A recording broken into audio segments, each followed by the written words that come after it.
All I've heard out of you so far is talk. I know you could drink whiskey and snort and spit and wallow in filth and bemoan your station. The rest has been braggadocio. They told me you had grit, and that is why I came to you. I'm Eddie Webb, And I'm Chris Spivey. and today we're going to talk about True Grit, 2010 version, here on Genreless.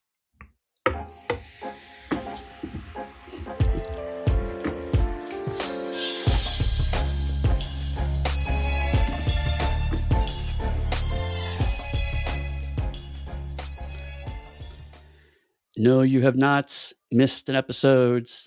We were going to do the Burrowers, and long story short, a combination of me getting a hole drilled in my head and an unprecedented heat wave, the likes of which not seen in 50 years in the UK, meant that we decided we were going to skip the Burrowers and jump to the next episode. So that is why we did not cover the Burrowers.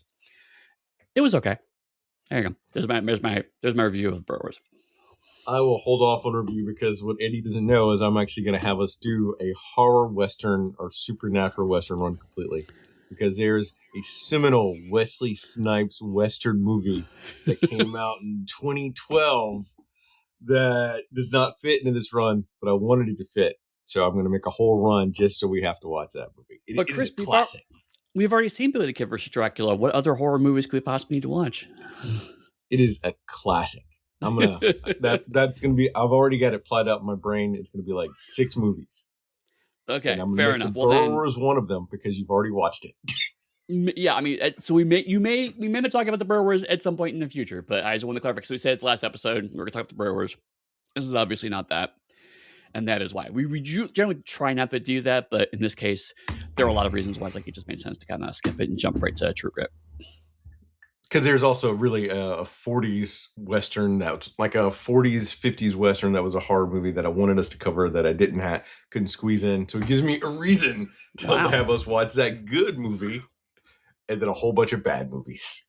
Well, and it's interesting. We haven't really talked a ton about it, but like Weird West is a thing, right? I mean, it's kind of the semi-official name of Western plus other stuff, and as I understand it, a lot of Weird West is horror. And it does go back almost all the way to the beginning of Westerns because I know Robert E. Howard wrote some Western horror short stories back in the day. Yeah, but I think Robert E. Howard also just wrote like straight up Westerns too. Yes, he did. He absolutely did. And basically came down to because he was a working writer, he would write a Western and then that would get rejected. And so he add a horror elements to resell it's like Weird Tales or whatever. So like it was not like he was trying to defy genre expectations. It was more just I got this story, it got rejected. Let me rework it so I can sell it to a different market. What, Eddie? Are you saying that writers sometimes recycle work that wasn't accepted by other people? I can either confirm or deny that. And regardless of my opinions of Robert E. Howard or some of Howard's views, Howard was incredible to have written everything that he wrote before he died in like his early 30s. Yeah. Unfucking believable. Yes, right. Yeah, he definitely falls into the sadly very large bucket of pulp writers who are deeply problematic, but you're right. He had a grasp of language and a prolific streak that is enviable. And could cover multiple genres. Howard was, in some sense, genreless. But my question for you, Eddie, I think he is from Texas. Does that mean that he has True Grit? See, you brought us back here. Yes, so True Grit. This is a movie I had seen before, but did not realize I had seen before until I started watching it. Well, did you see this movie or did you see like True Grit in 1969? I don't actually think I've seen the John Wayne version of True Grit. But again, I may have because I don't remember seeing this one either. And so I started watching it. I was like, oh, wait, I have watched this. I think that was that the only award John Wayne won was for playing Rooster Cogburn? Possibly. I think so. But what's interesting is, again, just from my outside perspective on Western stuff, I did know about Rooster Cogburn as a character because it was one of the roles that he was well known for because it was a role that he was often parodied. his version of Rooster Cogburn was often parodied in like cartoons and comics and whatnot. After that, I remember specifically a Sonic the Hedgehog comic where they had a sheriff who was a rooster, and of course his name was Cockburn because that's what you do, right? And and the way he was written was very much that kind of iconic drawl that John, a parody of John Wayne. So like, I know of the character, and then I watched this movie, and it's like there is no way in hell John Wayne played Rooster Cogburn the way that he is written in this movie, right? So I do want to at some point actually want to go back because I fully suspect what happened was that character was heavily rewritten to be much more the quote unquote hero, where this movie makes it very clear Rooster is not the hero at all of this story because this version was meant to be closer to the original novels, I understand it. Do you want any spoilers from the potential John Wayne movie? No, go for it. I mean, tell me. So essentially, the big crux of it is like the book is written to be from Maddie's perspective, like the 14-year-old girl. Boom. And this movie is more or less following that and staying true to the book. The John Wayne version kind of shifts focus from Maddie to John Wayne, and John Wayne is essentially just John Wayne all over the place. Right. And that's what I suspected. When that movie ends, it ends on like a happy note of like John Wayne getting on his horse and jumping over a gate for Maddie to see, and that's kind of how that movie ends, with like a big uplifting thing. You're like what you can watch a fat man jump a gate or something, where he says he like gets on his horse, rides, jumps over the gate. This is also, I think, for John Wayne after he had been diagnosed with cancer and it had treatment, and I think he was no longer had cancer, but cancer does come back later for him. Oh, okay. And the actress who played Maddie was 20 or 21. Mm-hmm. And LeBluff or whoever he is actually gets killed in their version of the movie, but they stay together the whole movie like a little trio going around. Right. Okay. Yeah. So it's a lot of stuff, and it's like focus on John Wayne. Focus on John Wayne. Oh yeah, there's this girl named Maddie who is more damseled than Haley Steinfeld is in this movie. Like, yes, she's a force in this movie. Like, she makes this movie. Oh work. My god, yes. And again, like it was a case of I remembered seeing the movie, but it's been so long that it did not click with me that this is Hawkeye, right? And so seeing her in her, which I understand this is like the movie that she broke out, like she became a really big actor because of this movie, and she was apparently like 14, 15 when she was playing this character. So she was 13. Well, she was a teenager. I don't know exactly what the age was, but she was not an adult playing a teenager. I think it was 13 because it stuck out to me that it's rare that there is an actor or actress younger playing older in a role. It's usually frequently older playing younger in the role. Right. But yeah, so like I was like, oh hey, I know that person, and there's a lot of it. Like, I did not know that Jeff Bridges did more than one Western apparently, but turns out he did. Right. Are you counting the dude as a Western? I don't know if people would call that a Western. No, Jeff Bridges was in Heaven's Gate. I just wanted to mention the Lebowski, though. I felt obligated. Big Lebowski, yeah. To be fair, I mean, the Lebowski is definitely a movie that's worth analyzing at some point in time, but not as a Western. Do you know that I had never seen The Big Lebowski before last year when friends of mine recommended I watch it? Never seen it. Wow. Okay. It was not a movie that jumped out at me to be watched, and I saw it last year, and that's all I'm going to say about it because we may discuss it one day. Yes.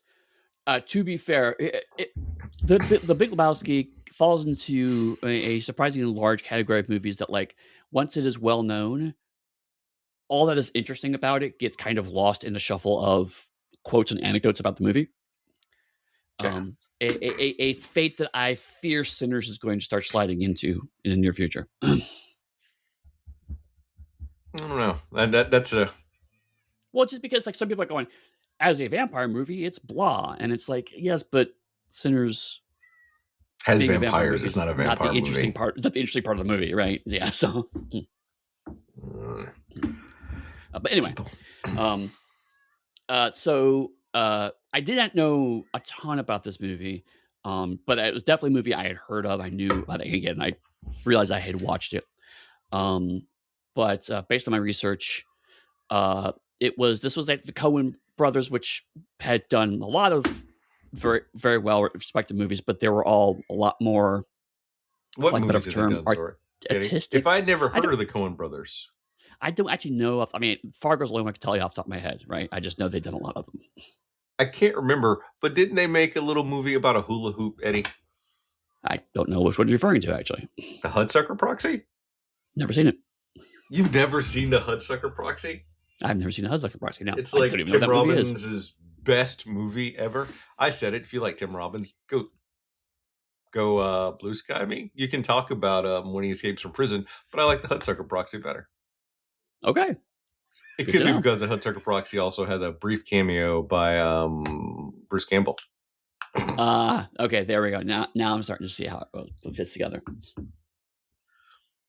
Sorry, I interrupted you about the Coens. Yeah, but, well, to be fair, you know more about the Coen brothers than I do at this point in time. But we almost covered one of their movies if I'd made the run go longer, because they did the Ballad of Buster Scruggs. what year was that? 2018, I think, or 2022, Okay. somewhere around there. Well, that does track with my research, because apparently this was their first attempt at a quote unquote reasonably traditional genre film. And so, because some of the reviews of the time were very much like, it's refreshing to see the Coen brothers do something closely resembling a traditional film, but it still has their unique stamp, blah, blah, blah, blah, blah. And so I was like, okay, cool. I have not watched enough Coen brothers movie to weigh in one way or the other on that assessment. But what was interesting to me was this is something a trend I had not thought of until we started watching these movies in this era, is that there's a style of speaking that started somewhere around uh the 90s with westerns, and I think also kind of informed a bit of Deadwood, which is that this is this kind of stilted is not the right word, but very performative style of delivery, which, as I understand, is something that's actually also fairly much a Coen brothers uh, uh, staple anyway. Is distinctive patterns of speaking. I could be wrong about that. I think they removed, like, it was, I forgot what it was, but they did a specific dialect thing to sort of mimic part of the book in something else. And I don't remember off the top of my head because I didn't do any research on this. Yes, because one of the Coens said in an interview that they really fell in love with the language of the original book. One of the reasons they wanted to do a version that was closer to novels, because they fell in love with the language of it and they wanted to respect that. And so everyone speaks in a fairly distinctive way that reminded me a bit of Shakespeare, almost, in the sense of actors trying to put emotion and passion into their lines, but also trying to respect the language of the original spoken word. And that it's not the same pattern as Shakespeare, but like same kind of vibe and way of performing it was came across in this film to me, and it reminded me of, again, a bit of Deadwoods, a bit of some of the other '90s era westerns, where like they wanted to kind of emulate an older way of speaking, but give it a modern day sense of passion and inflection to get the intent across of what these original lines were. I could agree. Since it came across to you, I felt the language will shift, but now my brain's obsessed with trying to figure out what it was I used to know, that because they made a specific choice to match the book. And for Mhm. Deadwood, though, Deadwood added in a whole bunch of curse words I don't think they used really at the No, time to no, but punctuate their language and, like, to make it sound cooler and more threatening. to be fair, as I said, I realized that maybe Deadwood seems like a weird choice for me to make for exactly that reason. But because if I remember correctly, the reason why the profanity was chosen was they wanted to replace existing contemporary profanity with modern profanity to give the emphasis across. And if they were using profanity from the Old West, people would have spent too long laughing. Right. Yeah, because it said things like, gosh darn, or, by Yeah. gum. It's like it wouldn't have meant anything. But Look here, poopy head. So yeah, it Right, would lose so much in translation. right. But outside of the profanity, the rest of the dialogue in Deadwood, in my memory, is still that kind of slightly heightened performance. It's they're still using sometimes slightly articulate, unexpected articulated words. Another weird example is uh, oh damn, I just lost the out of my head. It's a Canadian sitcom that was on Hulu for past few years. Um, anyway, What was I'll it remember it. about? It's about a hockey team. Um, a guy who played used to play hockey, but now he runs a farm with his family, and it's just about life in a small town. Uh, I'll remember after we stop recording, of course, or someone in the chat will do. I noticed Well, it lately in is. Discord, someone will go, "Oh, you're talking about I blah." I don't remember the name of it, but I know what you're talking about because I remember seeing it's like him sitting in a chair is part of like Yes. the thing that goes by. Yeah, Jill and I watched like about 10 minutes of the first episode. And she's like, "I'm out." So Yeah. now Eddie is doing the accursed googling while we're Right. on air. Because it's bothering me. I have to look it up now. Sorry about this. If people are Um, looking for a good Canadian show to watch while Eddie's googling, I would say check out Slings and Arrows from I want to say it's like 1990. It's about 3 seasons, maybe 2000. It's about 3 seasons. The first season's great. Second season's pretty good. Third season, I think, is meh. I'm thinking of Letterkenny. Is the show I'm thinking of. uh, uh, but anyway, I bring it up because uh, there is definitely a sense of style about this movie. It is no Sukiyaki, you know, Django. It's not that level of style to it, but it's also um, they do more interesting stuff than just shoot the plot of the book. They're doing some more interesting things here, which I found very compelling to rewatch on a rewatch.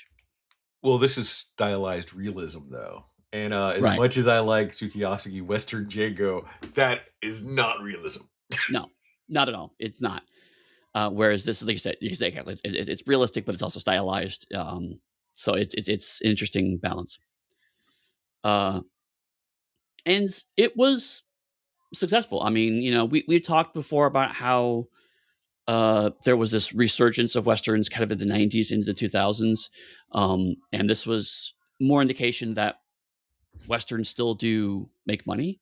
The budget was somewhere around 35, 38 million, and it made 252 million in the box office. So definitely did well financially.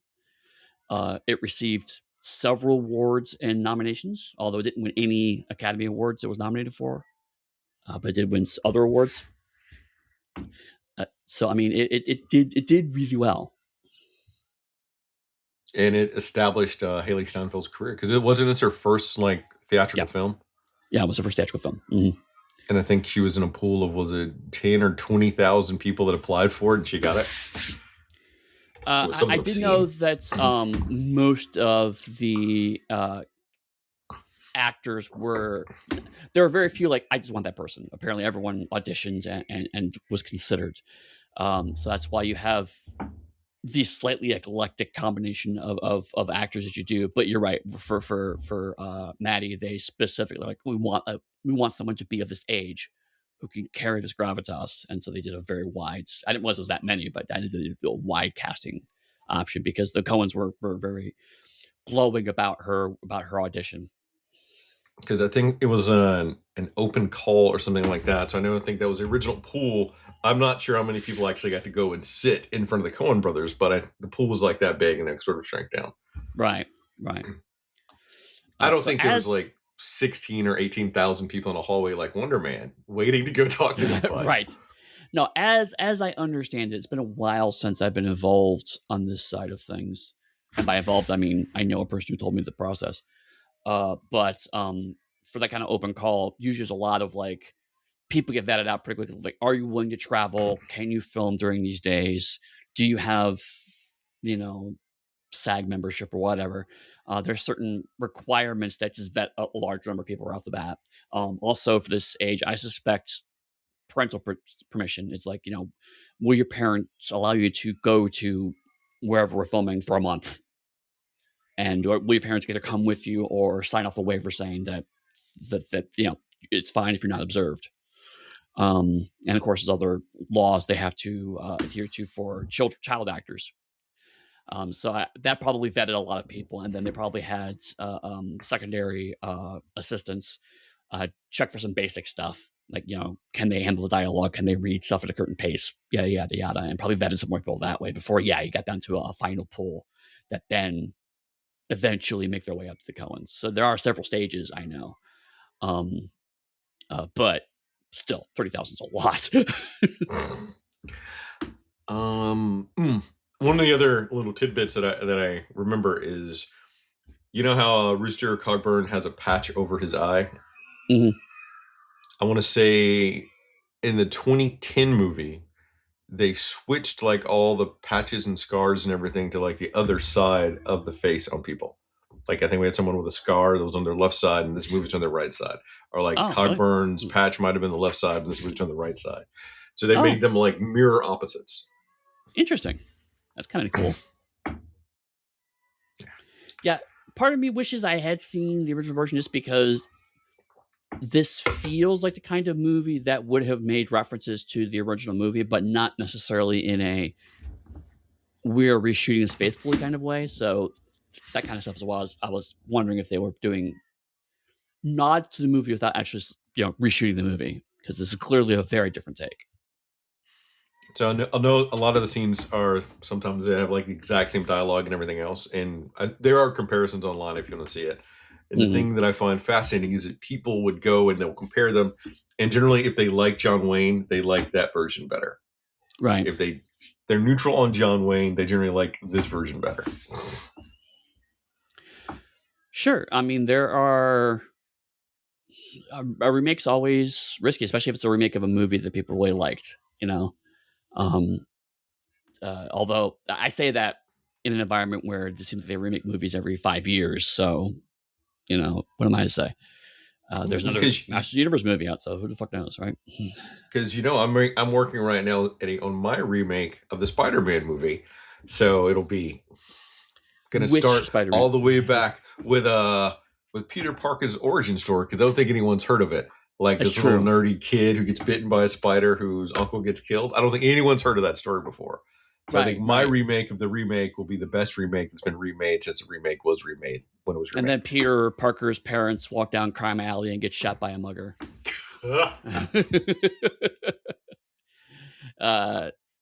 Yeah. So again, like as someone who's not seen the original movie, at no point in time was I made to feel this is a remake, because there's certain remakes you can watch and you could feel it's a remake. You feel like this is clearly a reference to something, even if I don't know the reference. I never felt that way at any point in time in this movie. I felt like this is just a movie that if I had never known this was a remake of a previous movie, I probably would not have figured that out just by watching it. So I think one of the reasons it did so well, at least in the box office, is it's closer adherent to the book than what the '69 movie did. And that makes it, in some senses, if it's closer to book, it feels less of a remake than like an original. Right. And from what I understand, I mean, like any adaptation, there were changes from the novel, but apparently the largest one is the addition of one specific scene, where she's negotiating with her solicitor. But that's it. Right. Everything else is just nips and tucks of like certain phrases, or they moved a couple of scenes around, but they didn't invent too much or remove too much. I noticed that you're very much on a Marvel kick, Eddie. You're like throwing out Marvel actors left and right. Like you talked about Hawkeye.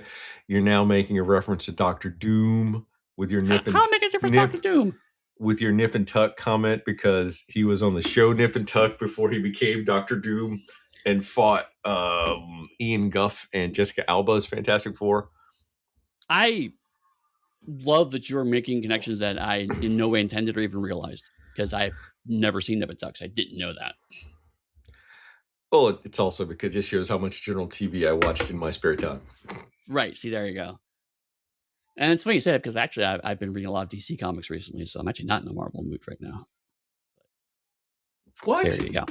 Yeah. Eddy, this is strictly, and I'm going to reinforce this again, an Image Comics podcast only. We will only talk about The Mask. We will talk about Mighty Dragon. That's it. No, isn't Archer Savage and Dragon, Armstrong sorry. an Image comic too? I don't know. There's a lot of Image comics, to be fair. I mean, technically, right now, the Transformers is Image comics, so, I'm in.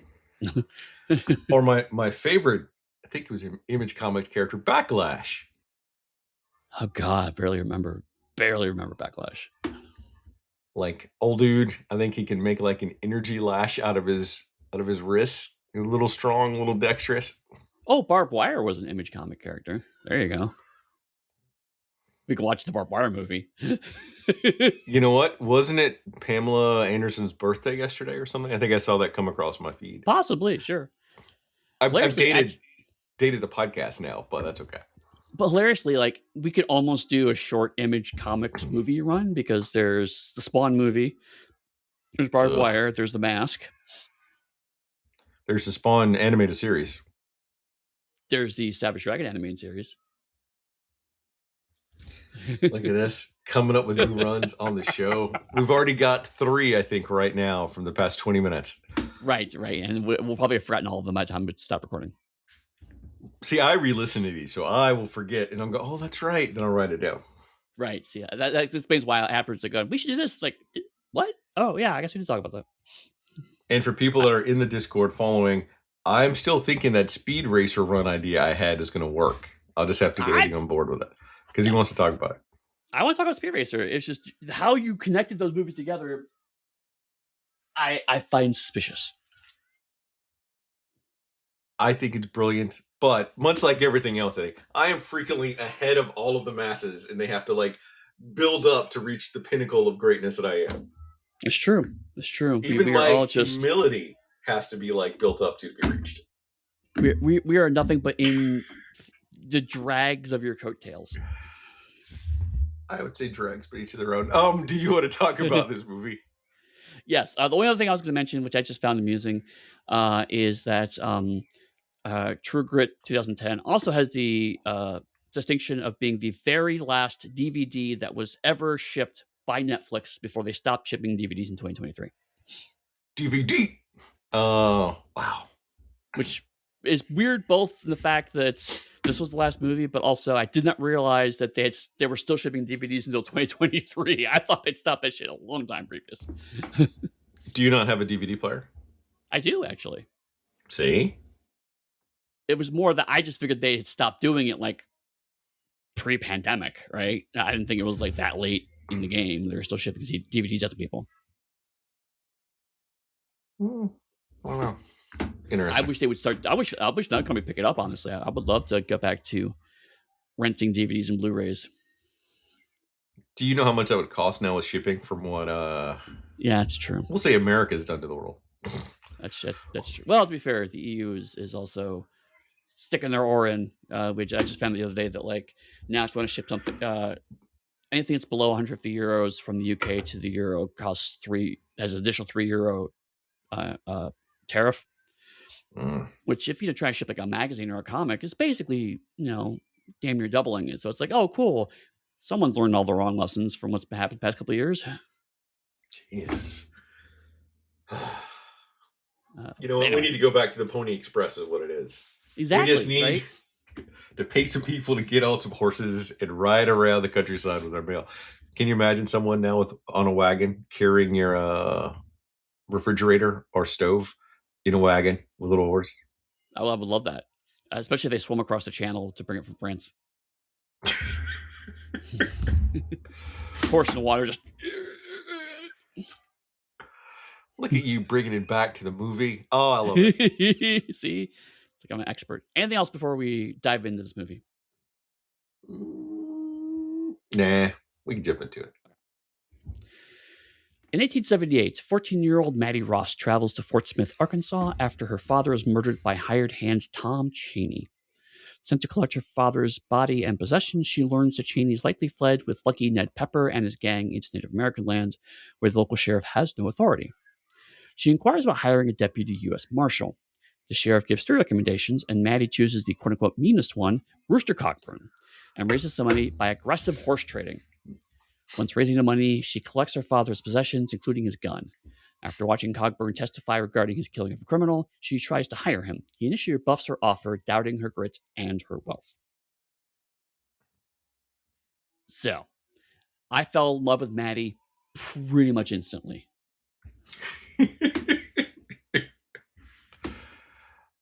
I remember seeing this movie with Jill. I think this is one of the first movies that we saw together. Oh, wow. In the theater. Nice. And even then, because I didn't know who Haley Steinfeld was, like in the first 5 minutes, like, wow, she is going to be like super famous just from like the strength of her character in those first few minutes of her coming on screen. When the guy's absolutely. Like, you can like kiss your father if you want to. She's like, no, business. This is what we're doing. You can kiss the corpse. This is what we're doing. Can I sleep here with the dead people? It's like, you want to sleep in here? So yeah. Yes, because she is so blunt and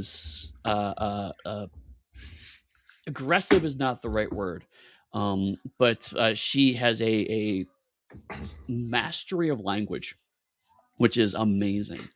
It took a while for me to realize that everyone in the movie is doing, again, some stylized, heightened way of speaking, but in particular, it comes across strongly for her because she sounds, like you said, much, much older than the 14 years she's supposed to be.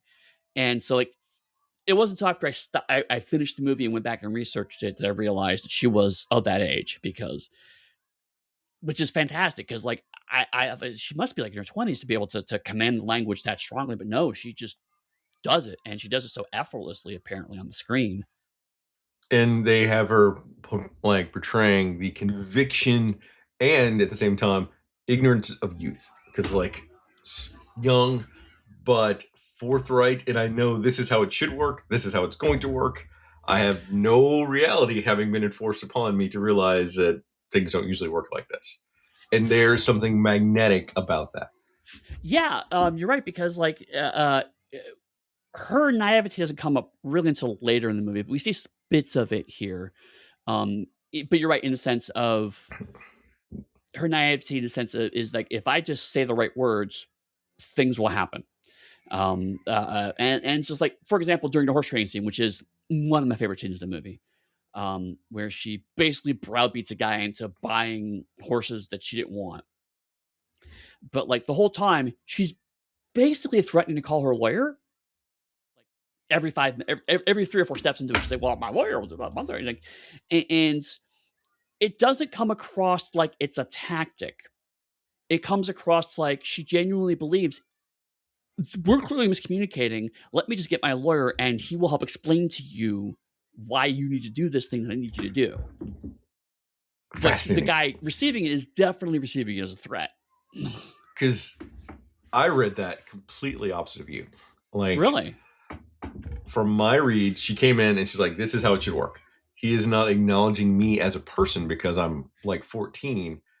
I will now bring up my lawyer, who I know scares most business people because they probably don't have a lawyer, and then uses that as her leverage completely, constantly throughout, because that's how she'll rebuff and she'll bring up the lawyer again, and he like starts, and then he gets a little quaky and she brings him up again, and so every time it seems strategically placed and it's reinforced. Like, that is essentially her armor throughout the movie. Well, I mean, I think weirdly we're actually on the same page, just for different reasons. In the sense, like, I also saw that as like, you're not taking me seriously. I chalked it up to, oh, so I'll get this adult to come and explain it to you, whereas you felt it was a little more strategic, of like, well, I'll just pressure my lawyer. See, I interpret it as she assumed everyone has a lawyer, right? See, I take it the opposite, because the thing is, when there's like a point that he pushes her on, that she retracts a lawyer. Like, she doesn't want to get the lawyer involved, but she's using the lawyer as a as a bludgeoning club against him. And so Huh. that's why she makes, even in that thing, she makes a few super minor concessions and pulls back on the lawyer until it's absolutely needed again. But the lawyer is constantly used over and over. But she doesn't want to have to call in this adult that she obviously knows, which we get a reference point later when she gets a letter from him, does not want her out here doing this. Right. So she's walking a very fine line and is awesome doing it. No, and that's fair. I mean, it's, and I think it indicates, like, it shows that there is a lot of complexity and nuance to what seems at first glance to be a fairly monotone staccato performance, but it's really not. There's so much going on underneath, and it's and the actors really communicating a lot through, again, this slightly ornate language. And so it never feels like an affectation. It feels like this is just how she talks. And the fact that she's bringing so much nuance into her performance, where we could both come away with slightly different interpretations of why she's doing it that way, is just mind blowing at 13. Yeah. Well, it's, I'm going to say at the top, I don't know. I'm not giving my real opinion of the movie, but I will say unequivocally, she is phenomenal in this movie from the start to the end. Yep. And that's important because I mentioned at the top that, like, one of us mentioned that the Coen brothers wanted to redo this from Maddie's perspective. And so it's important to get her character right.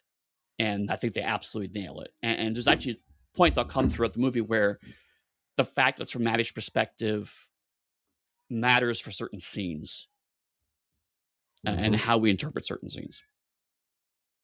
And I saw an interview with Matt Damon when he was talking about working with like Haley and the Coens and Jeff. And the big thing that he kept coming back was complimenting her on was that the Coens would come in and give like maybe one or two directions, and she'd instantly adjust her entire acting to hit whatever mark they wanted to hit.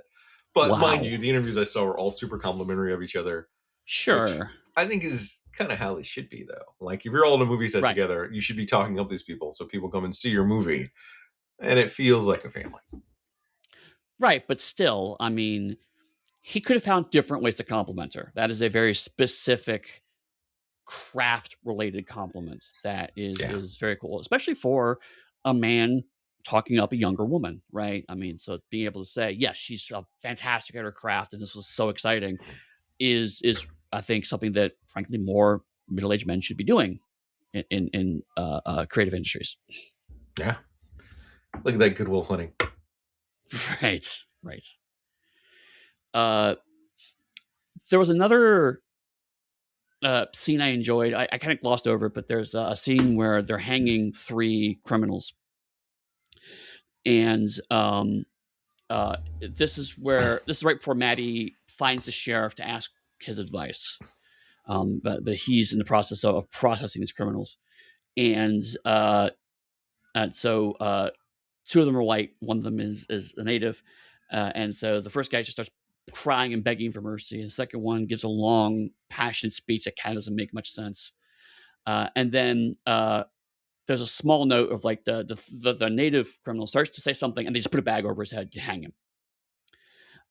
And so it was an interesting note of casual racism. And what was particularly striking is that it doesn't. That element is not a strong component of the movie, right? It comes up in small bits, but like so many other of the westerns, either completely ignored racism or, more accurately, presented different racism. Right? It's like all Mexicans are like this, all Native people are like this, and never examined those assumptions. Or the movies were largely built around challenging those older assumptions of westerns. This was just more like it's just a thing. It's just a thing that happens. It's just a thing that exists. And that was an interesting note for me of like, we're now at a point in this of how the westerns evolved to where this kind of casual racism is something that is just gonna happen in movies like this. And you get smaller glimpses of that with Maddie's black servant slash guardian, because Mm, we're post Civil War at this time frame, so they would definitely not be enslaved. But like how the keep the God Undertaker doesn't even acknowledge that man, and right. Maddie is the only person who interacts with him. Or you also get when Maddie gets her horse, like Little Blackie, and the I forgot what they're called specifically, but the kid helping her with the horse, and then Hmm. how he references so and so in a more subservient manner of like the guy doesn't even want her ever to come back to his shop again. So you get Right. shine little highlights of that throughout those interactions, but at the same time, there are not any predominant marginalized people in the film other than, and I'm clarifying this because I want to say it was because we found out Haley Steinfeld's father or grandfather was a marginalized person. Right. So I'm But saying none of them were representing in the movie. I mean, yes, Maddie, for all we knew, was white. yes, and that's throughout the entire film. There's very few overly very few marginalized people in the film visibly. Right. And so it was fascinating because, like, up to now, either the movies are heavily white and just don't examine this concept, or they're not and they examine this concept in some way, shape, or form. Whether successfully or not is irrelevant. Um, in this case, it's the every time you do see a marginalized person, the relentless casual racism they endure shows up in some way on screen. Now I want to do. Now I'm trying to think through, having watched, I think, all the Coen brothers films, how many marginalized people are actually in their films and what roles they have in them. And I'm not coming up with a lot. True. Yeah. I mean, that may just be a soft, a bit of a problem for the Coen Brothers, just as their directing style. All right, I'll look into that later. That may be a whole nother run. Maybe. But yeah, other than that, then we get to the court scene with Cogburn, Oh, and just Jeff Bridges is fantastic, right? Like, I didn't fall in love with him in the same way that I fall in love with Maddie. It's like this guy is an asshole, right? But Jeff Bridges does a great job of it. and I can't remember, but I think in the original, the lawyer doesn't seem to have like the upper hand or have like the power dynamics. They give this lawyer like hero shots when he as he Mhm. breaks down Cogburn's lies to some extent. Right. And I can't envision them doing that with John Wayne, because John Wayne would always No. have to be the hero in your film. Yeah, yeah, yeah. But this gives you an actual potential, like real life character and how it would work. Like, I only killed in self defense. All right, maybe I killed that guy too. All right, maybe I killed their whole family. And that's one thing I found interesting. And I feel like this is one of the few times in the movie where I was, as a watcher, going, this must have been in some way, shape, or form a reference to the previous movie.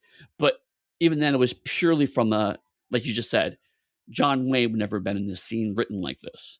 And so I feel like they probably adjust it to be like, we're presenting a very different Rooster Cogburn here. And we just show up front, expect people to expect a different style of character because of where that character is going to go. This is a very flawed character. And like I said, I can't remember specifically, but I want to say the dialogue is the same, but the acting choices and the camera work is different. So that's Mhm. how they shifted it, which shows you how the craft works also. Like, Yeah. incredible.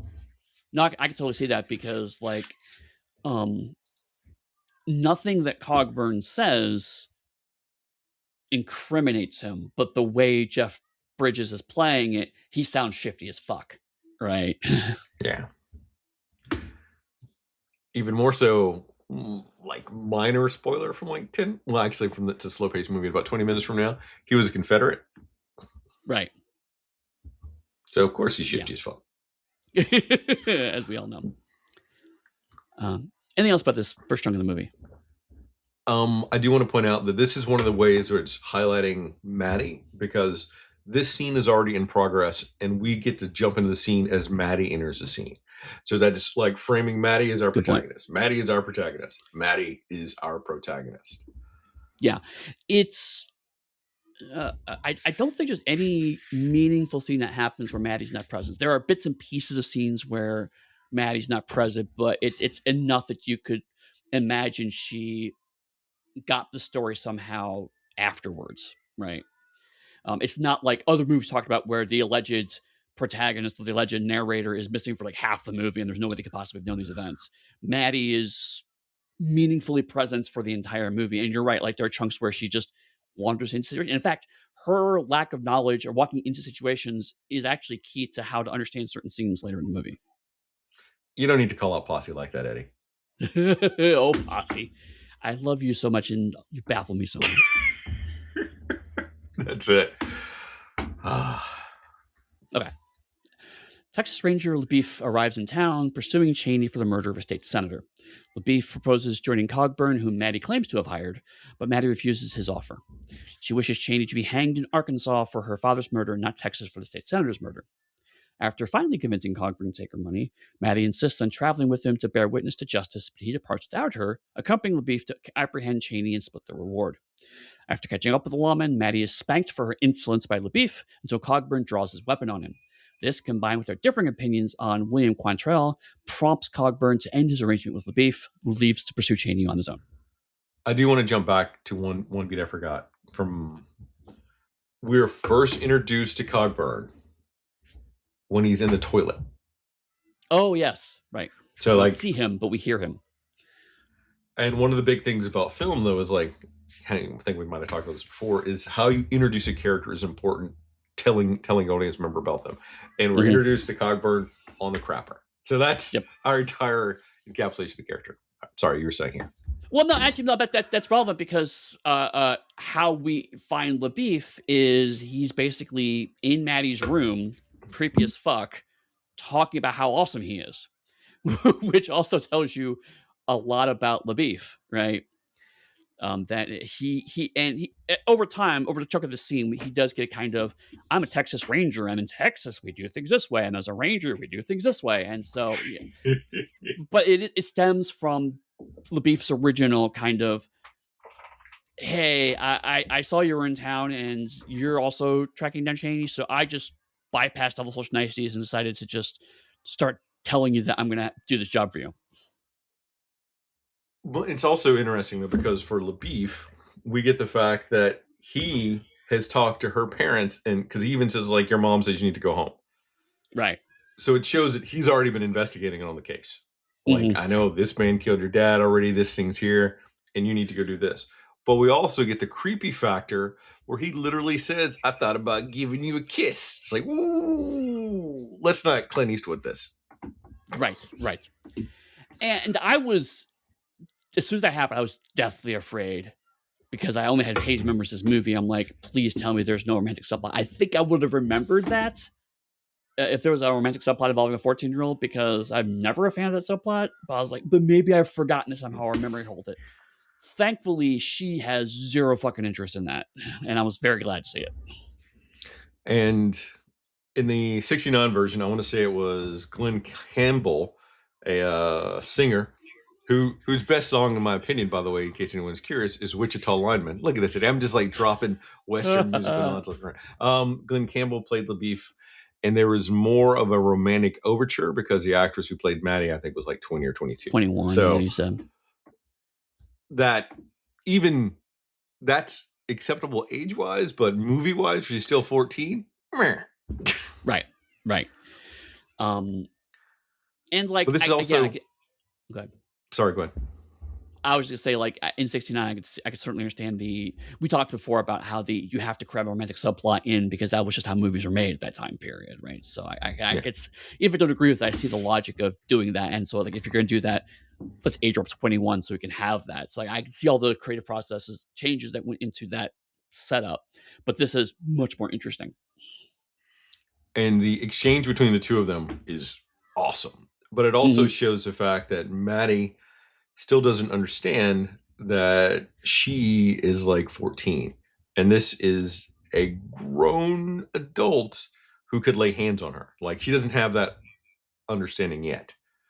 Right. So with his like, there is no there's no sugar with your words, Yeah. implying that like you've got like the smarts, but you don't necessarily have the way to physically back that up if someone decides to change how this conversation goes, which is the same thing that frequently happens with people in power. Like that is an entire concept that like never really gets into or involved. And the fact that this movie is going to touch on that in not a great way, but it's going to touch on that. I love like that. Yeah. and so because this movie is also from Maddie's perspective, you're right. Like she is perceiving LaBeouf as a person in authority, even though she rejects the authority over her specifically because she rejects everyone having authority over her. And she perceives Cogburn as her subordinate because she has paid for his services. And because the movie's from Maddie's perspective, how the characters are being played kind of sort of aligns with that. What's spoilers for later in the movie, what's fascinating is as Maddie gets to learn more about these characters, the actors are not playing the characters any differently, but we have different perceptions of them as a result, as we get to know more about them. And so I see Matt Damon playing the beef here, and I recognize him as the same character I see at the end of the movie, but how he's played at this moment is very much not the character I now know at the end of the movie. Yeah. And that's really interesting. So like right in this moment, he comes across as very patronizing, right? And we're meant to see Cogburn as this flawed, but still ultimately good protector that Maddie is hired and he will work for her. And then he straight up tries to abandon her so he can get a reward. And her fury at this, right, is fascinating because like as I'm watching the movie, I'm going, I should not have been surprised by this. Everything in the movie tells me he's kind of an asshole. And yet it was still a bit of a shock when it happened. You mean like when she shows up at his bed in the back of the shop and he's like, God. Right. Yes. and it's like, oh yeah, yeah. And then we find out much later. I rewrote it just to make sense of the narrative, but like find out much later. It's like, oh yeah, he left with the beef so I can split the reward. Actually, no, it's not that much later because they're talking about it on the horses when she rides up to him. So it's not that much later. Eddie, she just doesn't ride up to them. This is like one of the best scenes in the whole movie where she sees them on the other side of like the river. Oh yeah, and the boat guy is trying to take her back, and she's like, "He has my money, and I hired him to do a job." And she essentially like throws an apple, which he got from the kid in the stable. Hilarious that comes back like a callback right there to distract him to then take her horse and swim across like that river in the horse, showing like her own determination, her own grit to go and be part of the mission. Like that is, and even more surprising to me, I have to rewatch to be absolutely sure. I didn't thoroughly analyze it, but it looked like it was one shot from her on the side where you could see that it's the actor before she rides her horse into the river, and then the horse starts swimming. So like, I don't think that was a stunt woman. I think that was her on the horse. I don't know. That would be something to look up. That'd be cool. And it's the fact that the two of them sit there and watch her ride across the river, do not help at all. And then even when she gets off and she talks about going with him, that's when we have like the Matt Damon spanking her and Cogburn literally watching her be spanked for a while before he decides to intervene. Right. Again, another shooting a performance choice, right? On scripts, you could play that a few different ways where Cogburn could have pulled his weapon immediately. But you're right. He just kind of watches her for a moment. Then when he pulls it, it's almost nonchalantly like, I suppose I should probably protect the person who's paying me money, right? Even though he never says those words, the demeanor very much feels like that. And that's when, after that, we get like the great scene between Cogburn and Maddie talking about like it doesn't matter where the criminal gets hanged as long as he gets hanged, he gets justice. Right. And she's like, nope, he has to be hanged for my dad. Showing that dynamic that he had taken her money, but he was on the case. He just didn't want her to go with him. showing that he still cares about his job. If not about his job, cares about shooting some people. Right, as we learned in the court case, he's not above shooting some people.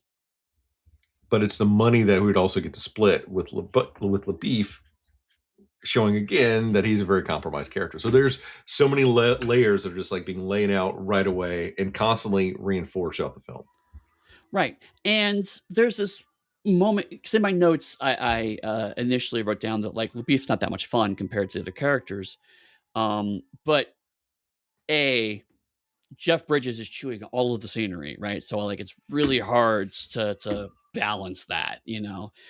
So LaBeef kind of comes across as the straight man by default, but also B, LaBeef does show a lot more variety later on in the movie. So like at this point in time, he's come across very kind of stiff and straight and not very.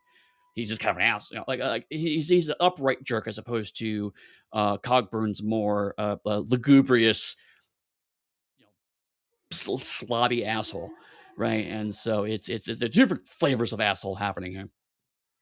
But again, like it's done in such a way that when I finished the movie, I could look back at that and there wasn't a change. That was still the exact same character, but the way they shot it, the way they inflect it, the way they present the same material, because Maddie's seeing the men as different as time goes on.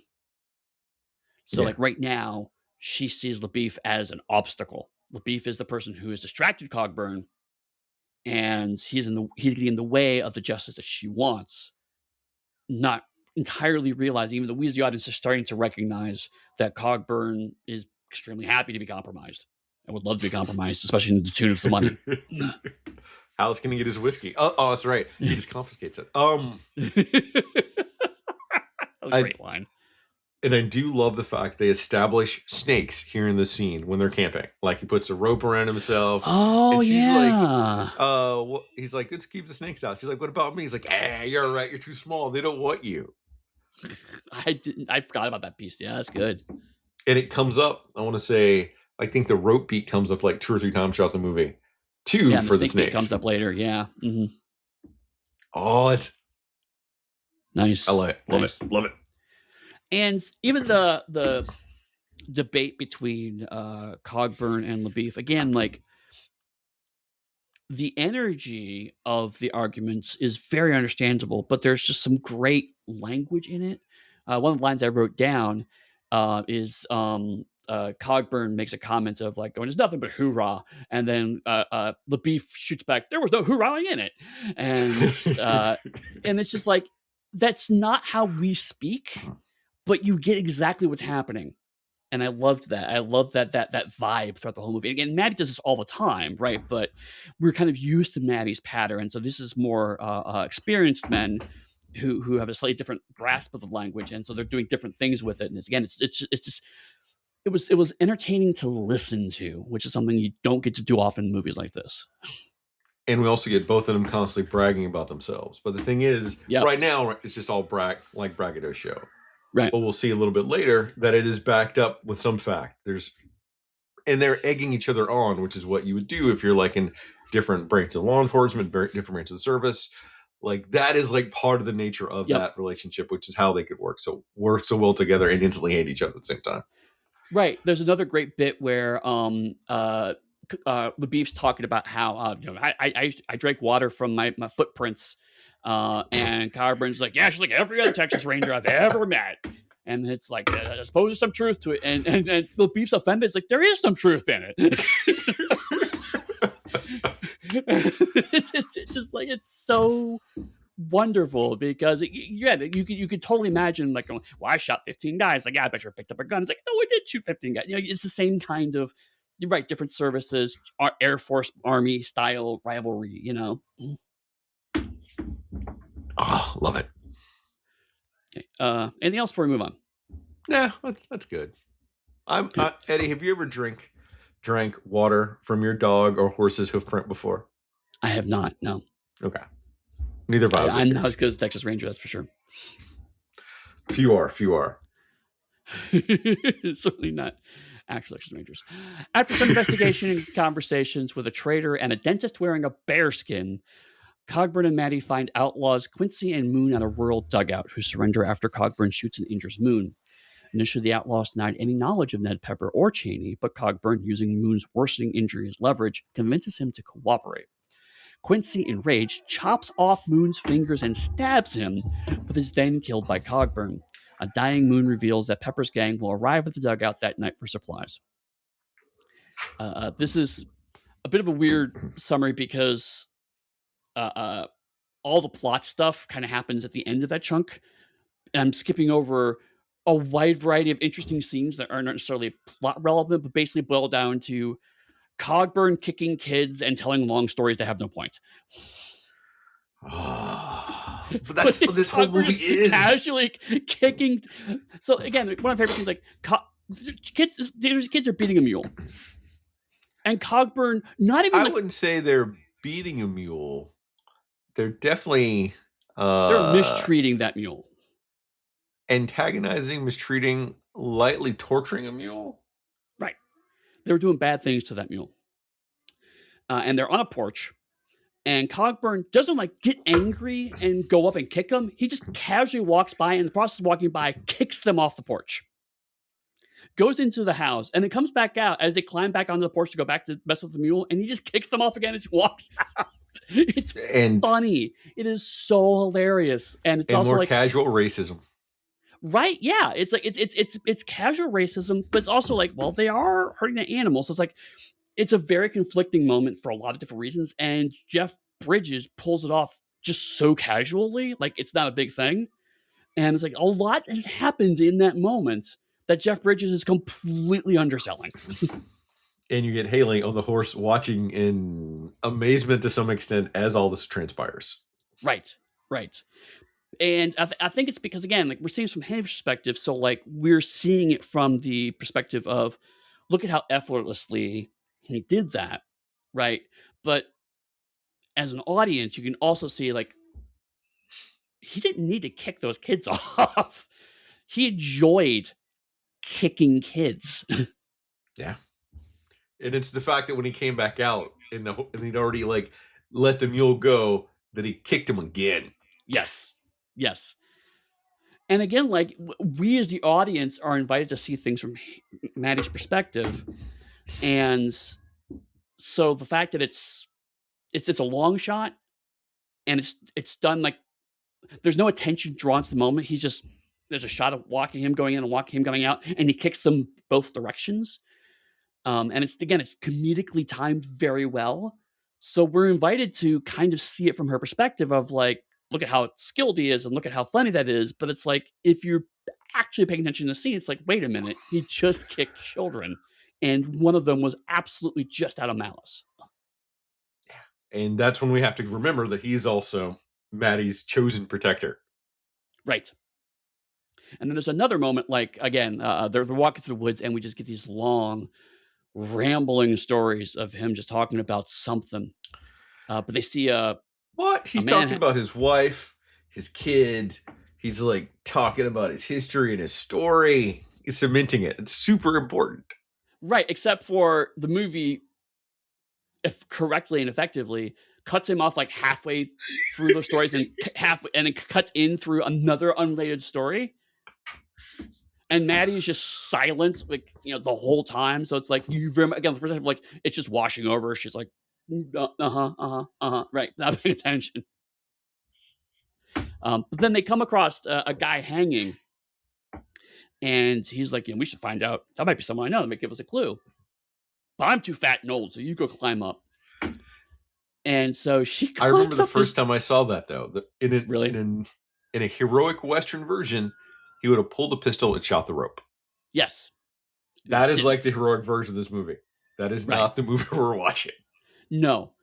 And so we get this long scene where she makes her way up, and she finally cuts it down. There's issues and trouble with that. She almost falls off the tree. The body slumps to the ground. He looks down, and then the first thing he says, deadpan, is, "I do not know this man." And Maddie just like, what in the actual fuck are we doing? I mean, but in her very specific style of speaking, but like she's so frustrated right now. And she's even shouts down, "Why did they hang him so high?" Ah! Yes, yes. Right hand side, so he can't escape. It's like, what? That doesn't even make sense, Cogburn. And as a casual thing, though, it shows the scene also shows you that Maddie is prepared for the journey. Like she literally has a knife on her Yeah, to cut it down. It wasn't handed to her; it was part of her kit already.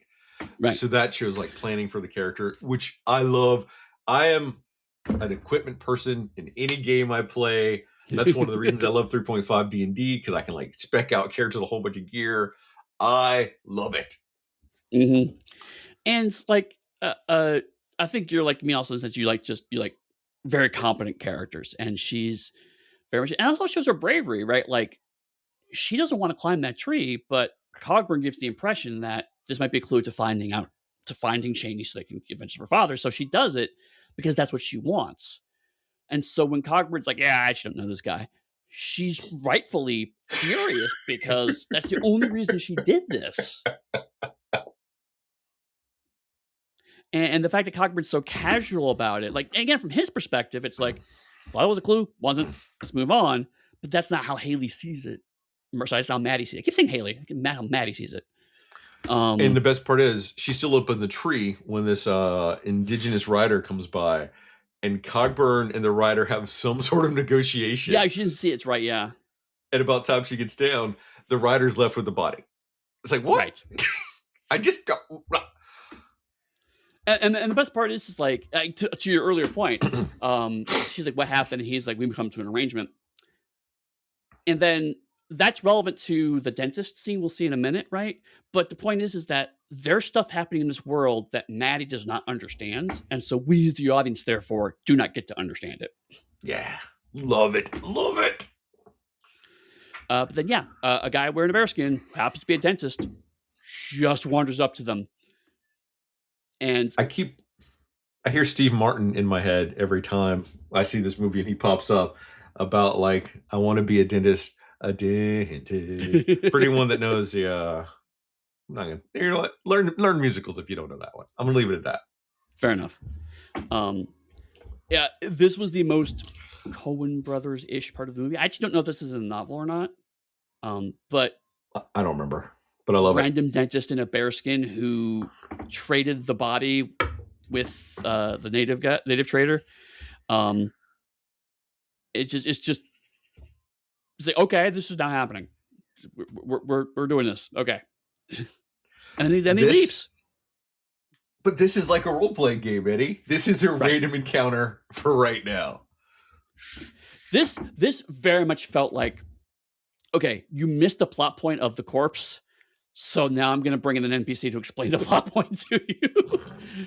And the players completely missing, going, well, it's bearskin. Tell me about the bearskin. It's like, going, forget the bearskin. It's like, no, but you described it as a bearskin. It's like, fine, it's got a bear head. It's like, got a bear head? It's like, oh my God. I didn't mean the bear head. It's like, no, you said a bear head. He's got a bear head now. It's like, okay, fine, he has a bear head. That's the GM conversation I imagine happening at this point. And it's so awesome. Oh. But you got to remember, it could be like Doc Holliday just saying they're dentists roaming around, or they could be a real dentist. Right, exactly. And with Tombstone in my head, I imagine there's a whole world where this guy's actually a traveling gunslinger or adventurer or something. And this is one of Cogburn, Cogburn recognizes his game. And so it's like, oh, okay, this guy's like me. He's also a wanderer who enacts justice in his own way. And this guy just coming in from a movie that we've never seen and never will see, wanders into this movie for a brief moment, has a conversation with Cogburn, and leaves again, right? There's an implied world happening here, which is fantastic.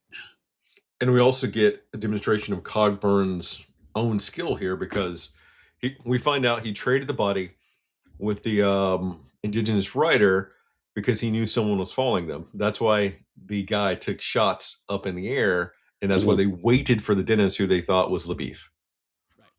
So it shows you that Cogburn is on his game, regardless of all this BS of like him whining about his wife and his son that never loved him and everything else. He knows what he's doing.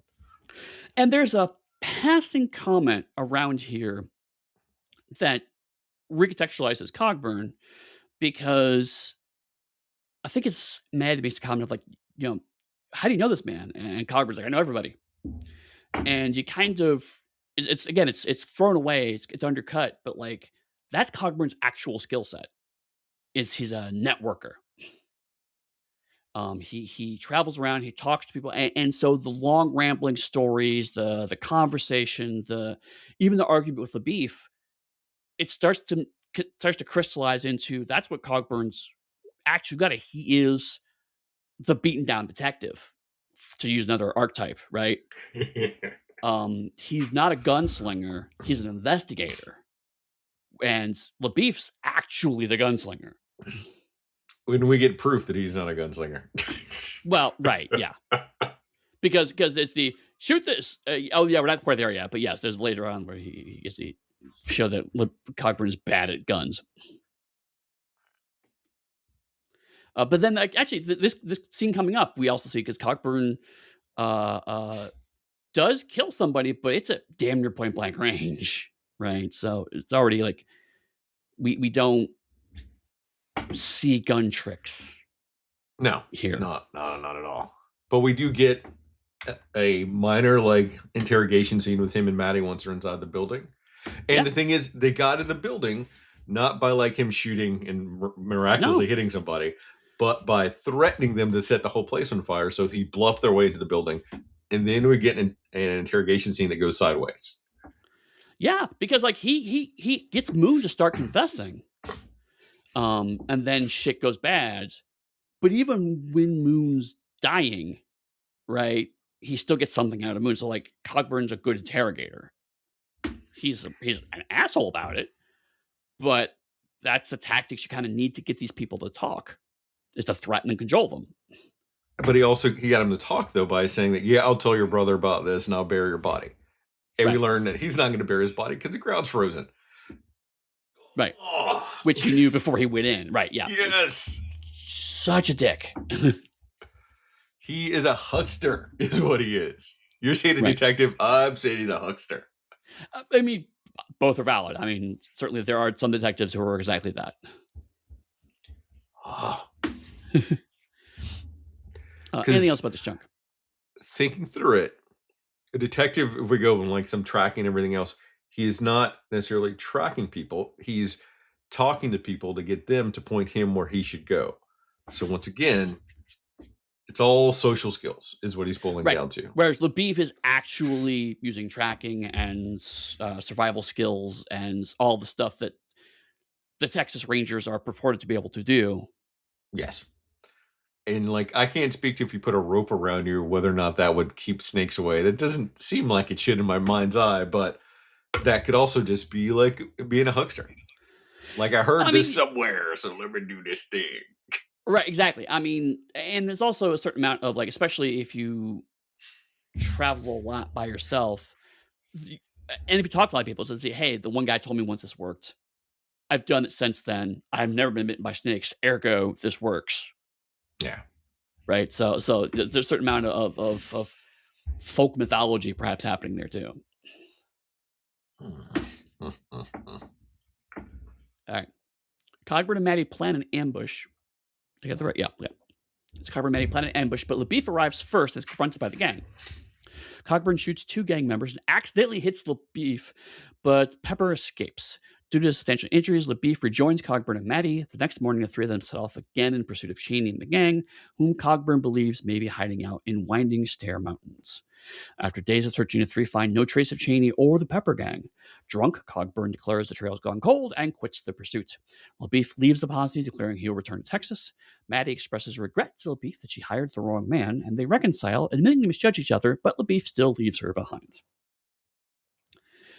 So yes, this is the chunk where after they get together, where they have a impromptu gunslinging contest where they start throwing shit up in the air and shooting it, and Cogburn just badly misses most of them. But you're skipping over the whole ambush. I'm skipping over stuff. I just want to mention. I know we're skipping over stuff. I just want to mention that scene was happening here about the gunslinging thing. No, I will go back. Don't worry. Because you get the ambush where they're perfectly set up. They have like great sniper points and everything else, and we get the fact that Cogburn is not a good shot. Right. Yeah. And also when LaBeef shows up, we never get a close shot of what's happening or what he's doing or what he might be saying. We always see it from a distance because again, we're seeing this all from Maddie's perspective. So the confusion, there's a argument that happens for a while in this movie of Cogburn claiming he didn't shoot LaBeef, even though it's pretty clear that's what happened, but we don't actually see that happen. We see shots going off and then LaBeef grab his arm and then claim he got shot. So because Maddie didn't actually see it happen that way, she can't be certain. So again, we're seeing it from perspective. But then later on, Cogburn admits that he did do it. So that mystery is rapidly resolved. But yeah, like it's LaBeef finds the gang and just rides up, right? He just kind of rides up to their hideout and then gets confronted by him. And even from the distance shot we've seen, he's still just standing his ground. So LaBeef is not scared. The thing is, though, like all the tracks have assumed that the people in the hideout would have been 2 people for LaBeef. Like, Right. so him going in against 2 people is super reasonable. It's the fact that the rest of the gang catches LaBeef unawares is Right. where it turns sideways. Right, but he doesn't run. He doesn't seem to cower. He stands his ground. Right, and so like Yeah. even at that distance, we still see that okay, LaBeef is more heroic than Cogburn is, as we understand them both at this point. Hands down. Then so LaBeef's injured. He's got his arm wrapped up, so he's got one good arm, and I believe it's his right arm that gets injured. So he's only has left hand available, if I remember correctly. But regardless, they ride off, and they just get nowhere because the gang are. There's another thing that I like about this movie. The gang are smart. And I'm specifically saying the gang. Cheney, we learn pretty soon, is not smart, but the gang is pretty smart. You know what? I don't think the gang is smart. I think Ned Pepper is smart. And as he's a leader of the gang, they're staying ahead of trouble. Just barely. That's fair.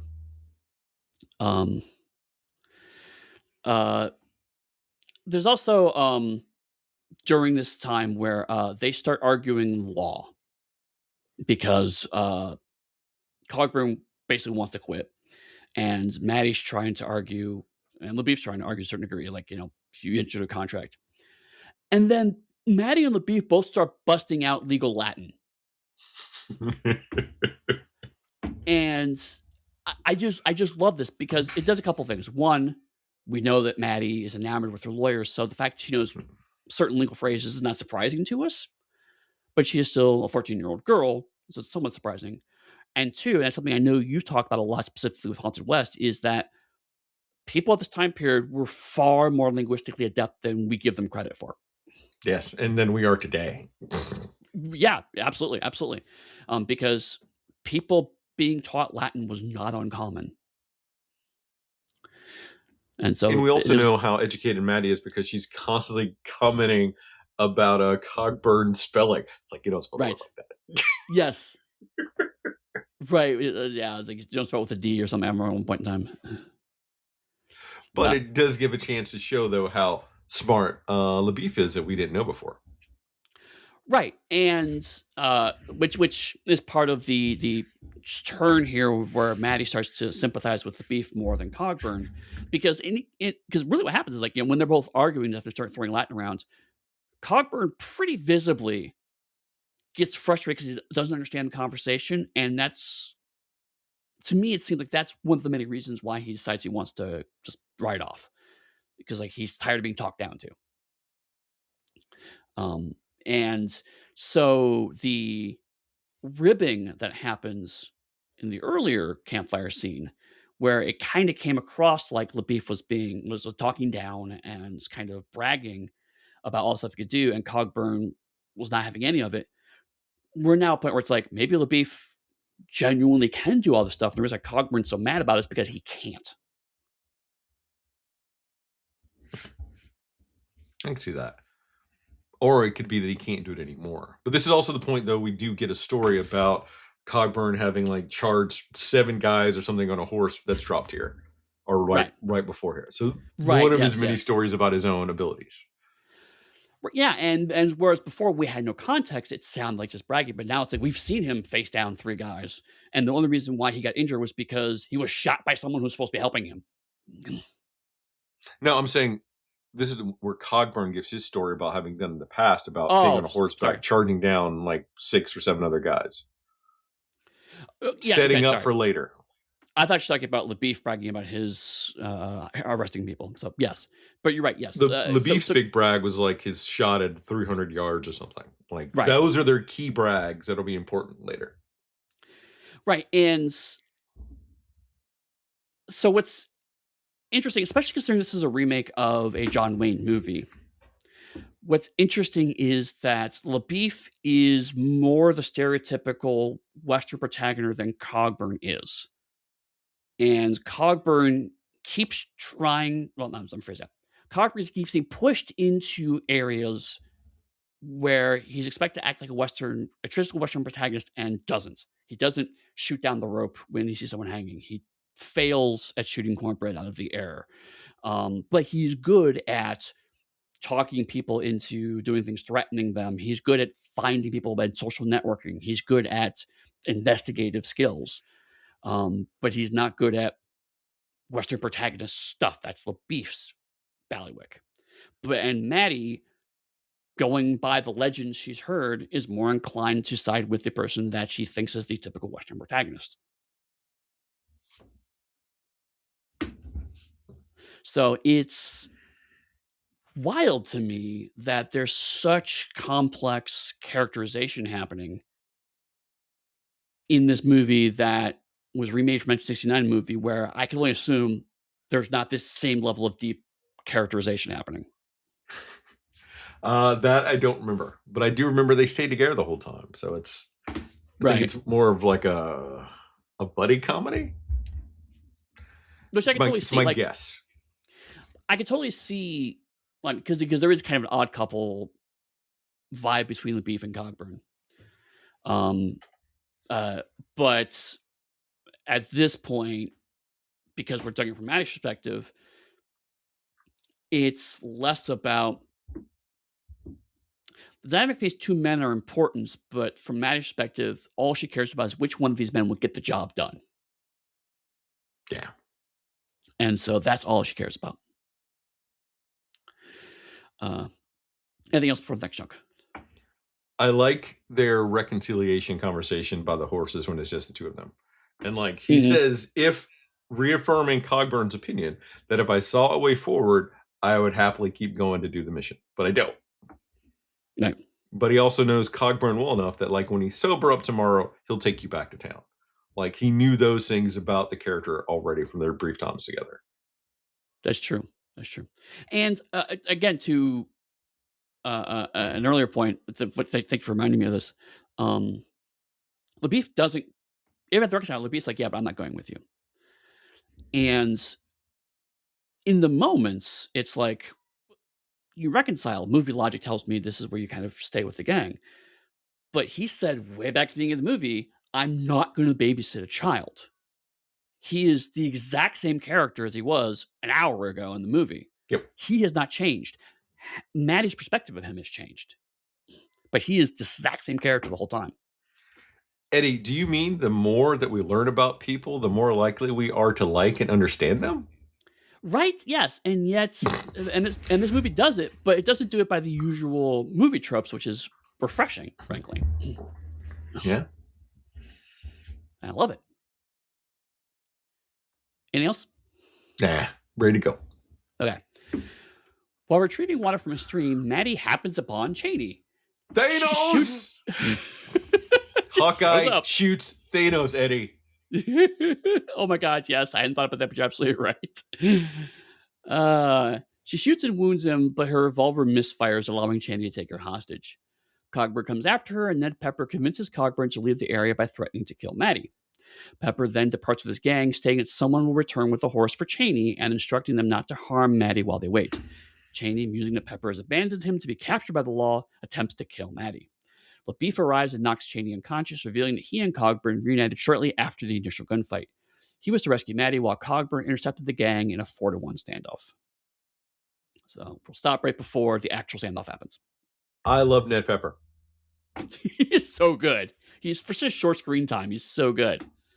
Like they dirtied up the actor, but he's got charisma. He's honorable as much as you can be for being an outlaw. He very quickly gets across listen, I'm saddled with these fucking idiots, and so like I'm trying to do right by you, but I got a bunch of fucking morons I'm working with, and like he says, I think he says like twice, like Cheney, don't kill her, and then starts to write off like, by the way, Cheney, I'll bring the horse back. Don't kill her, or you ain't getting paid. He's like, I won't get paid. Then like 2 minutes later, he's already threatening to kill her. It's just like you can feel Pepper going, "What did I just say?" He's not there in the scene, but you can still feel it. Oh god! But what like, I love about that scene though is he knows he wants to kill her, but it's also a test for him because he's not a real member of their gang yet. So like that is a great dynamic too. And I mean, let's talk about Cheney for a second, actually, because something also interesting happens here. Like, first of all, her finding Cheney is just pure plot contrivance. She literally wanders in the stream and sees him there.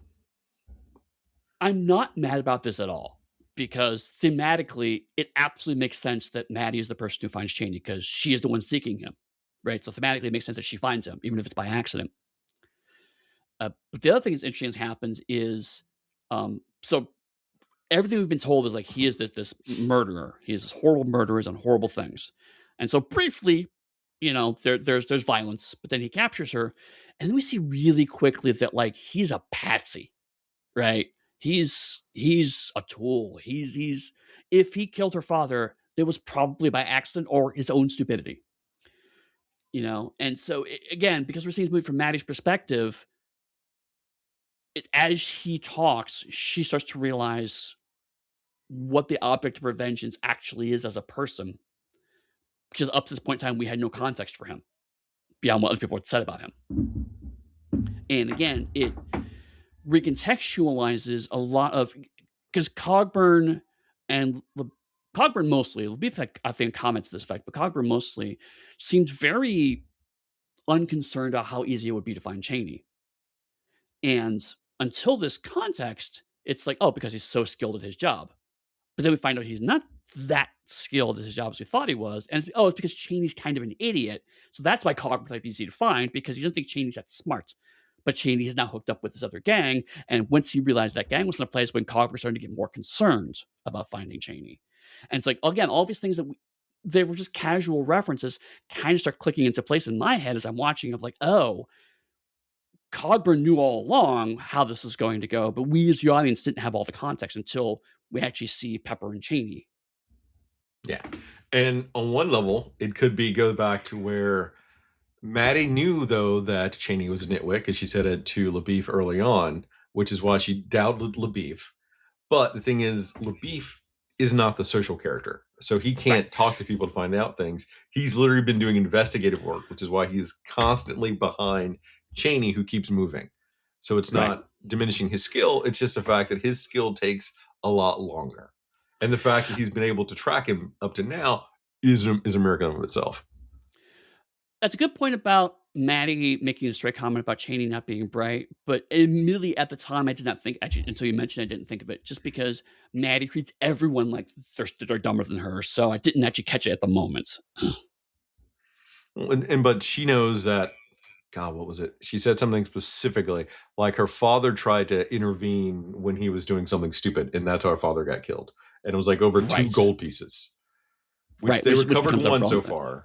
Mm-hmm. And that's when she asked for like the other one. And Cheney himself is unconcerned with her, doesn't think he'll do anything, until eventually he decides to take her, and that's when she shoots him. And then we have their conversations about the gun up to this point, how that's a big gun, but it's also not very reliable. Which we constantly get reinforced. Yeah. But it's also because when she shot it, she fell in the water with it and got back up. So then you're like, is the gun not reliable? Is it because it got wet? So I love the constant layers of doubt they're adding on top of everything. And they've seeded all these things throughout the whole movie. Like, it is exceptionally well done. And Also, to that point, like, at no point are we, as the audience, in doubt Maddie would have shot him, right? The only reason why Cogburn is not dead at that point in time is because Maddie's gun malfunction. And that gives her a lot of agency, which we don't see, particularly of women in Westerns, but even in movies like this, right? There's sometimes would you shoot a man in cold blood, right? And she's like, yep, she absolutely would have.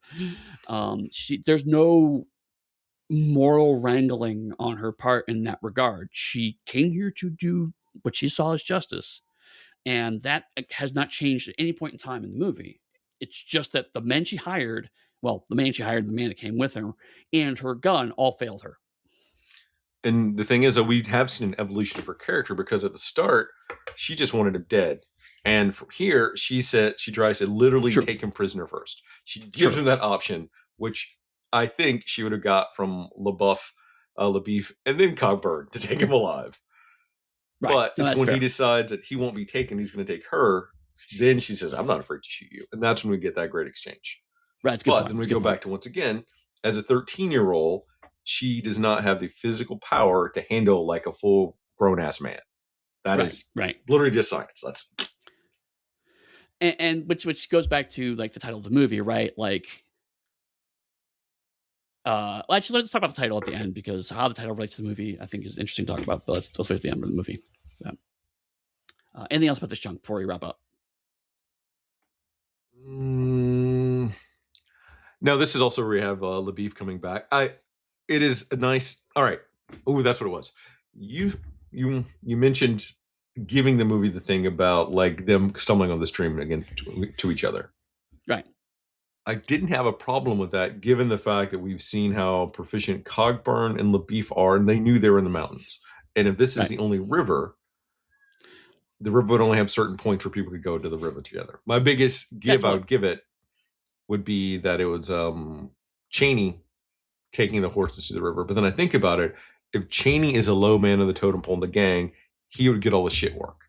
So he would then have to take them there. No, that's fair.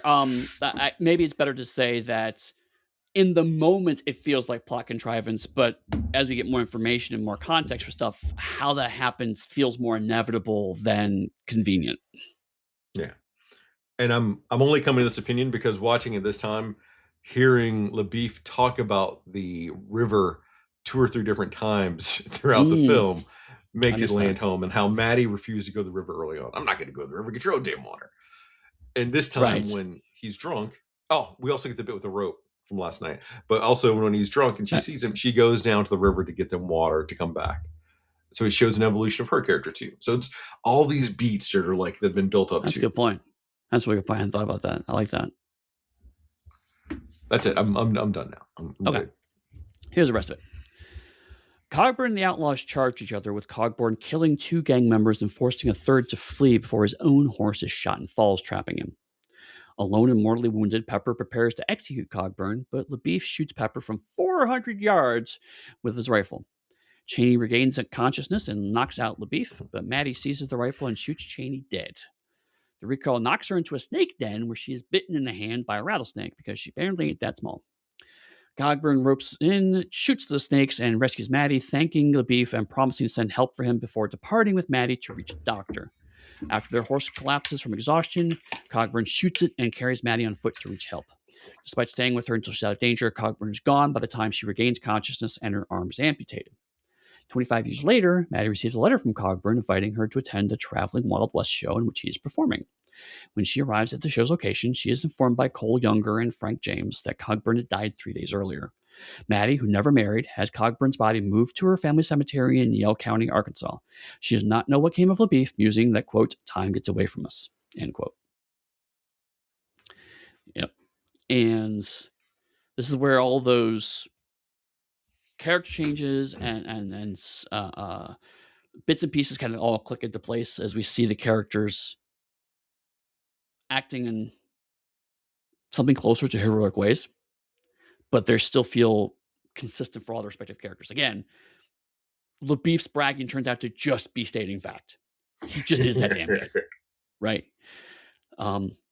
Which is, again, fascinating that LaBeef is absolutely the traditional Western protagonist, and the movie's done everything in its power to hide that fact from us until like the second half of the movie. Well, the other big thing about LaBeef, though, before he makes a shot, is there is a lot of doubt in LaBeef, and we get Maddie, who essentially is giving him the additional courage in a TTRPG.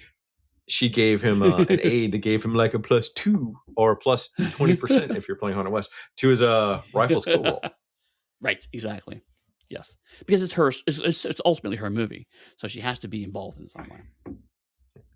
And we get the great thing where Cogburn runs at 4 people on horseback, puts like Yeah, the horse's reins in his mouth, and charges forward. right. Cogburn is a blunt instrument, as we learn. Right, it's like LaBeef is skill and poise, and yeah, he has his doubts, like you said, but ultimately, LaBeef is every inch the Texas Ranger he believes himself to be. Cogburn is a wrecking ball. And we saw bits and pieces of that, but here we absolutely see that. Like, he just throws himself into conflicts and gets out the other side. And it goes all the way back to his testimony, right? It's like, sometimes you got to shoot a guy. And that he doesn't think things through. The Beef is more of a tactical guy.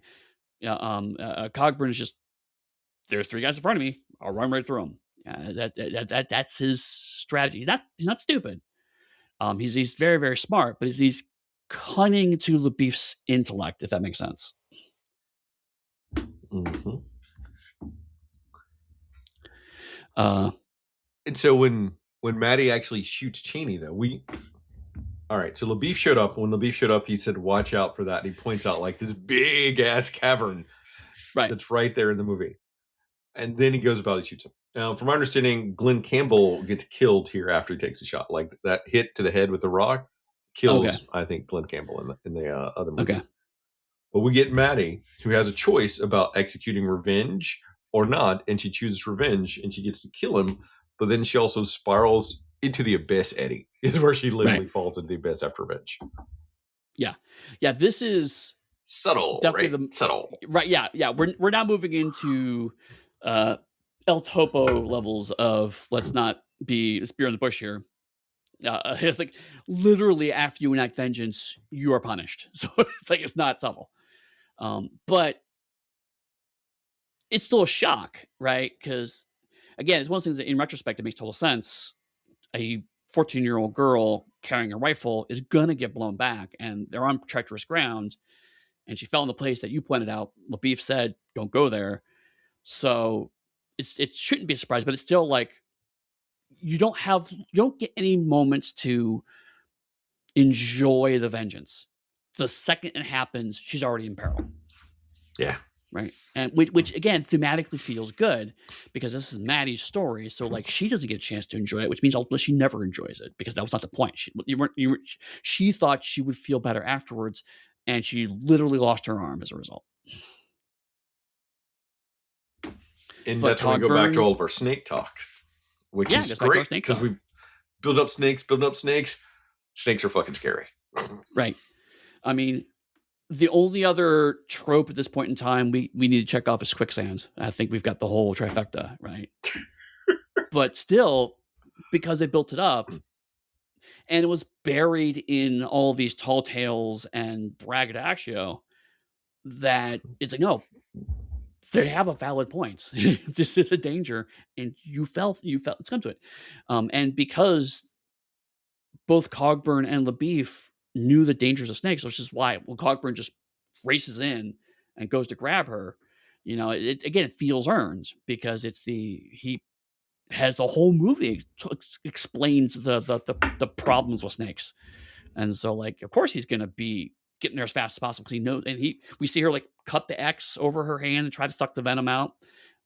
He rides Blackie to death to try to get her safe, and again, a heartbreaking scene where like Maddie's more worried about Blackie than she is about herself. Mm-hmm. Because to your point, he throws Cogburn throws himself into everything wholeheartedly, like his jump in the pit, how Mm-hmm. you said, like the ride to get her there, then him literally running the rest of the way to town as a fat old Mm-hmm. man. Yeah, yeah. And he even carries her after toward the end. She doesn't want that horse to get shot, but Cogburn at this point in time, he point A, point B, point C. I'm gonna put the horse out of its misery so we can move on. So just get the job done, get the job done, get the job done. And at this point, I'm watching and realize it's like LaBeef wouldn't have been the man to do that, right? LaBeef would have tried to think of some clever way to get out of it. Cogburn, it just plowed his way through.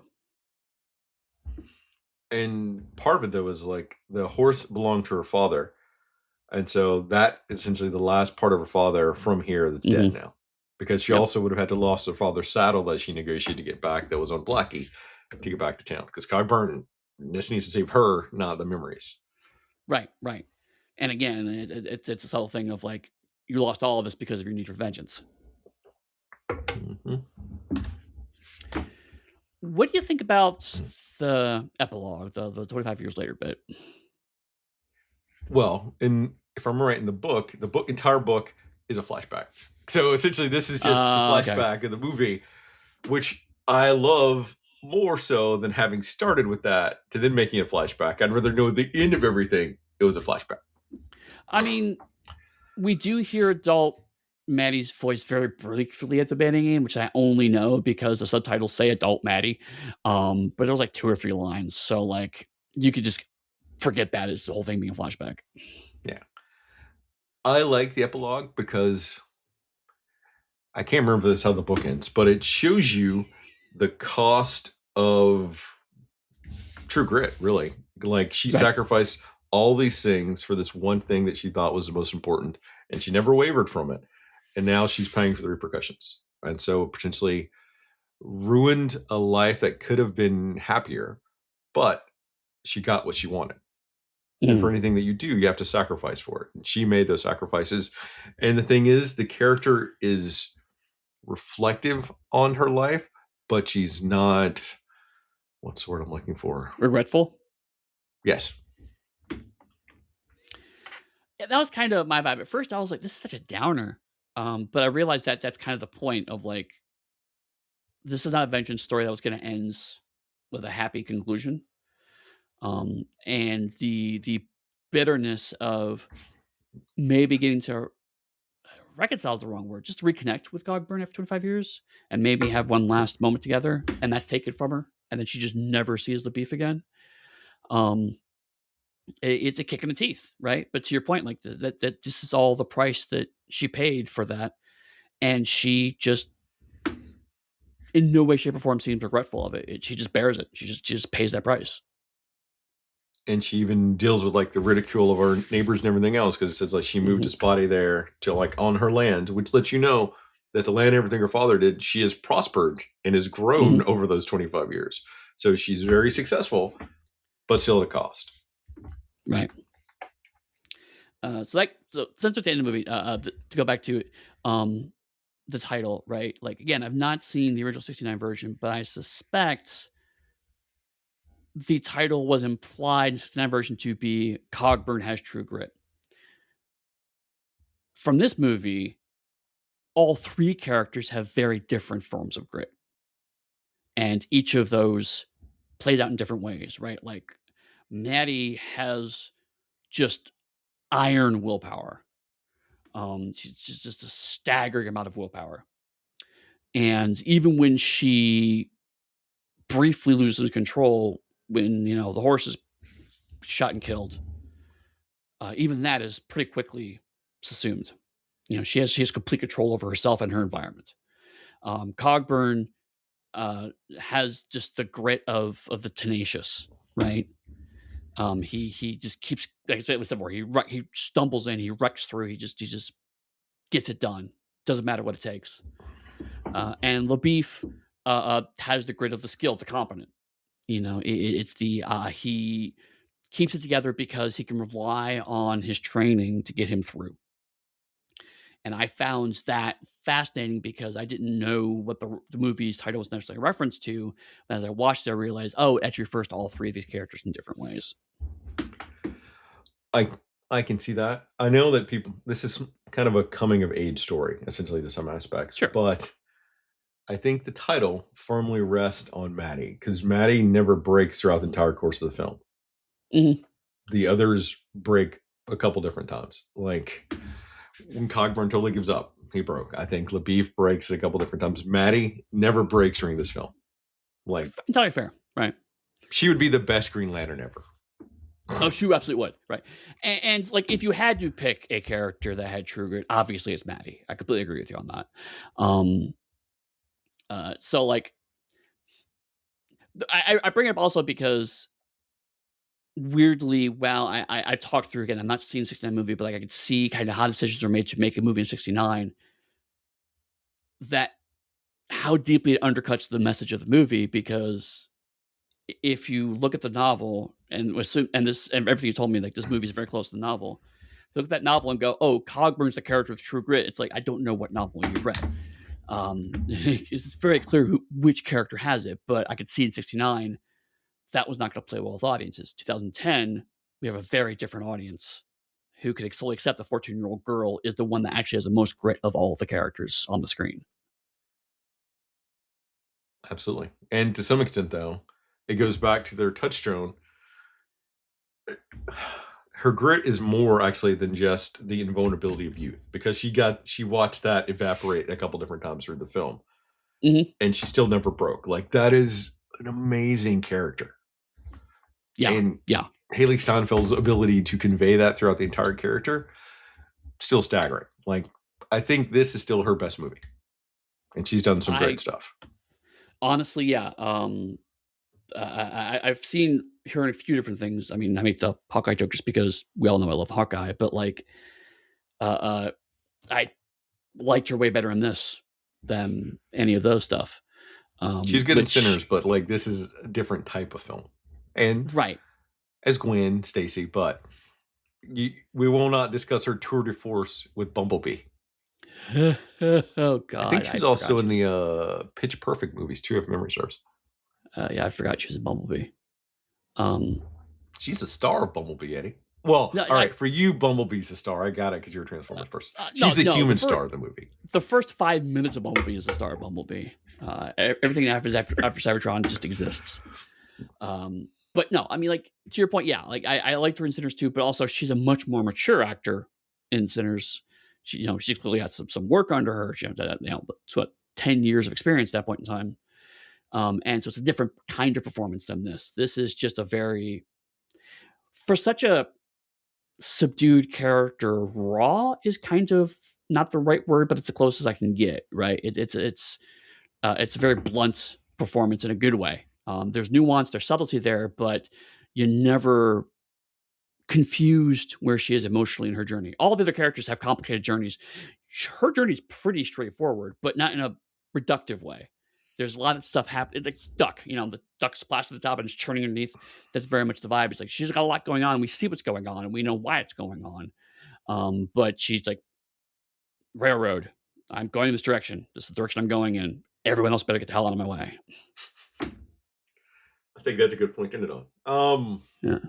So this is going to wrap up the Western run. We're going to do a closeout episode. We don't usually do a lot of them, but as it is the Western genre, and I kind of love it, I wanted to do a closeout episode, and we're going to end our run here at 2010. And if there is another run, it'll probably pick up at 2010. Right. Or be horror or cover something else or whatever we decide to do. Eddie needed a break from Western, so I decided to cut it short. Oh, yes. Blame me. Yes. I'm just saying. Yes. So, yeah. So next It's time your we'll get episode. together and I'll say, we'll next time we'll get together, we'll talk about whether we'll talk about Westerns. Chris, if people wanted to ask you your opinions on Westerns after they buy Haunted West, where would they find you? You can find me in the Darker Hue Discord, or you can go online. I'm Blue Sky at Dark_Hue, or you can go to my Patreon, Harlem Unbounding with Chris Spiva, where I'm writing this sci-fi World War I horror game that Eddie contributed to recently. Yes, it was very fun. I enjoyed doing it. Hopefully, I can do more. But aside from that, you can also find me at pugsteady.com. That's also where you can find me on Blue Sky. Or we can go to the Darker Hue Discord, where we will talk about stuff and, in fact, things. So we'll see you next time, where we close out the West.